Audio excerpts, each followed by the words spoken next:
Facebook, TikTok, Instagram এই প্রত্যেকটা social মিডিয়ার প্ল্যাটফর্মে সবথেকে এখন ভাইরাল কন্টেন্ট হচ্ছে একজন প্রবাসীকে গালি দেওয়া।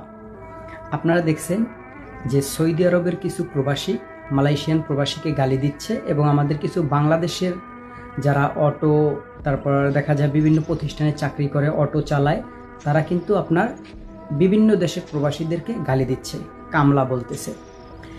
এই কন্টেন্টগুলো মানুষ কেন প্রচুর দেখছে আপনারা জানেন? কারণ হচ্ছে মানুষ প্রথমেই যখন দেখে যে কাউকে নিয়ে একটা গালি দিচ্ছে তখন মানুষের আগ্রহ বেড়ে যায়, তাই না? এই ধরনের বদলোকদের আমরা সাপোর্ট করতেছি, কিন্তু আমাদের যেটা করার ছিল, মানে এটা আমাদের অডিয়েন্সদেরই দোষ। আমরা যখন দেখি কেউ গালি দিয়ে বা কোনো ধরনের আজে বাজে মন্তব্য করে কথা বলতেছে, ওইটা আমরা বেশি করে দেখি। এইটাকে আমরা প্রতিহত করব কিভাবে?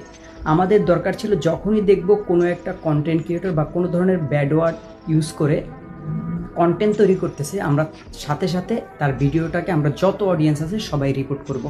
আর আমাদের এই প্ল্যাটফর্মে আরও কিছু গাধা আছে যারা কিনা দেখা যায় সৌদির প্রবাসীরা মালয়েশিয়ানদের গালি দিলে তারা এইটা নিয়ে আবার রিপ্লে ভিডিও করে।